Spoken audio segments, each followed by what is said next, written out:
Ladies and gentlemen, please welcome Sister Gopi Patel.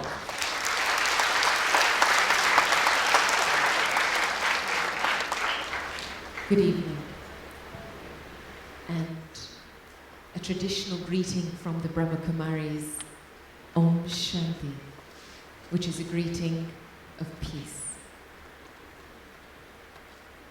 I am very honored to be here tonight amongst friends, amongst acquaintances, and my brothers and sisters. As I was watching the show tonight, I became aware of the potential of the human spirit and its capacity to produce beauty. And I deeply felt that somewhere inside each one of our hearts, we want to be the best in something. We not only want to be ourselves and want to be acknowledged, recognized, appreciated, and respected for being ourselves, but somewhere deep inside, we also want to give an opportunity to give our best to the world.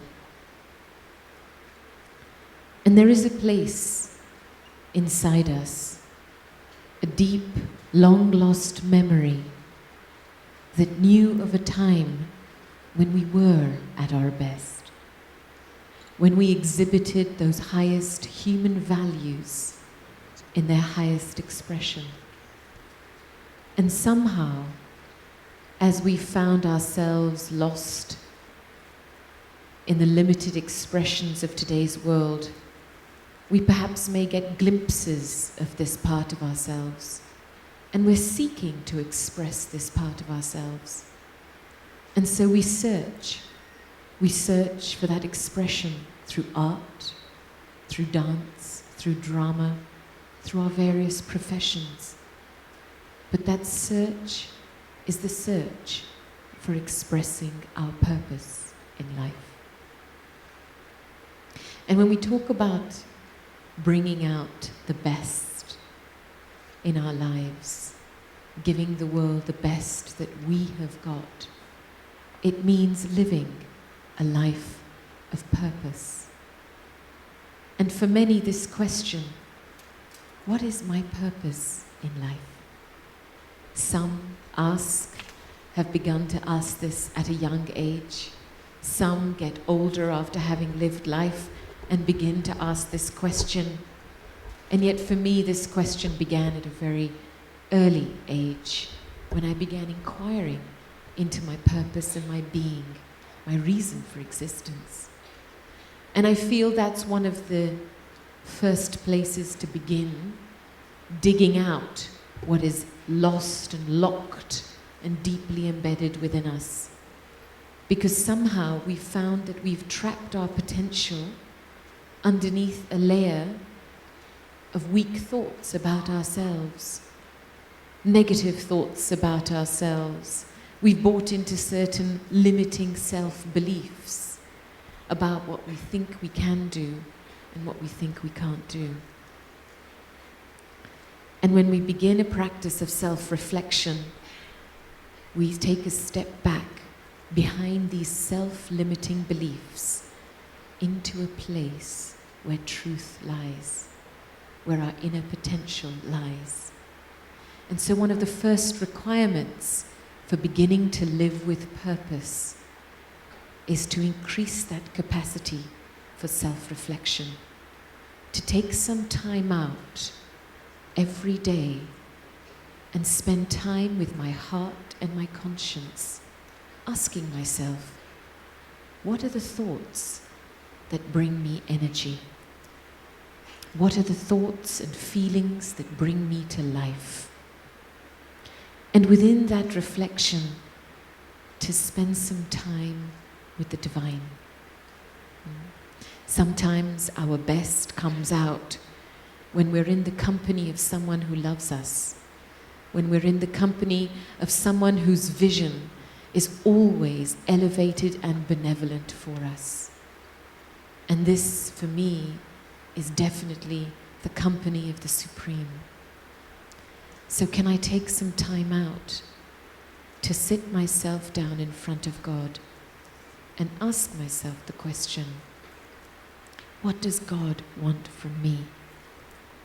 What does God want me to do in my life? And thirdly, when I look at my life and I look at the actions that I have to perform in my life, how much of what I do is uplifting the quality of life of people around me. We tend to act for personal benefit, to protect our self-interests. And yet, when we come from a place of purpose, then that purpose doesn't just benefit ourselves, but it benefits and uplifts many others in our connection. In spiritual terms, we have a terminology. We talk about understanding what my part is, understanding what my role is. And I'm very fortunate to be connected to the head of the spiritual university, who is a 95-year-old yogi. She's the administrative head, Daddy Janki. Some of her teachings you will see expressed later on. And the one thing I've learnt from her is this difference between my part or my purpose and the role that I have to play in my life. And I remember her telling me one time that I have a role, and my role is the additional administrative head of a big organization. And that role carries many responsibilities. And yet, what is the consciousness with which I play my role? My purpose. Because my purpose and my part in life is to be a world mother. When we talk about purpose, it's not something limited. It's not something dependent on what I do for others. It is an expression of the deepest voice of the soul and of the heart.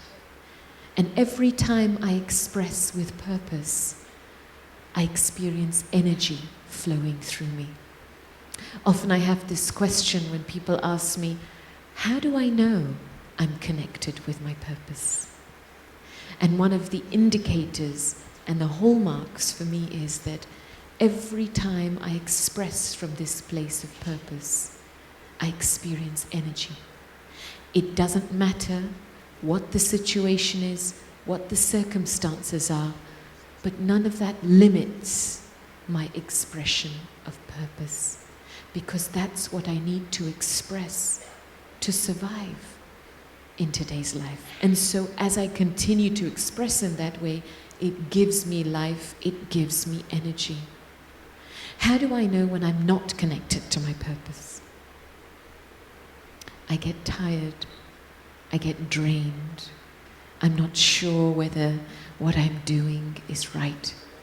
And I can't withstand life's difficulties and challenges that come in front of me. I easily get disheartened. And you know, purpose is not something that we have to create. It's inbuilt. Life presents us with opportunities to live and act on purpose, and we're doing that already. But somehow along the way, the clouds of doubts, the clouds of negativity overtake, and we find ourselves questioning where we're going in our lives. I've been using this image for a few days, and I feel that it's so relevant for us when we begin this inner journey of discovering our purpose. We have a part of ourselves that is still, that is real, and that is original. And it's a little bit like water. When you leave water and the element of water, it returns back to its original nature of stillness. Imagine a lake, and imagine 10 people standing around this lake, throwing stones into the water. It creates ripples, it creates splashes. and I can't see the reflection on the surface of the water. And yet, when we stop throwing those stones, we stop throwing those pebbles, do the reflections stay? Do the ripples stay? They don't. Water resumes its original state of stillness and of peace. And as it becomes still, the clarity of the environment is reflected on the surface, so I know where I am. So every day, when I give myself some time simply to become still, I allow the pool of my consciousness to settle down and for my inner peace to emerge. And as my inner peace emerges, I begin to clearly see who I am and what I have to do in my life. And I think that's the highest gift we can give to the world, is to truly discover who we are and to give the best of that in every situation.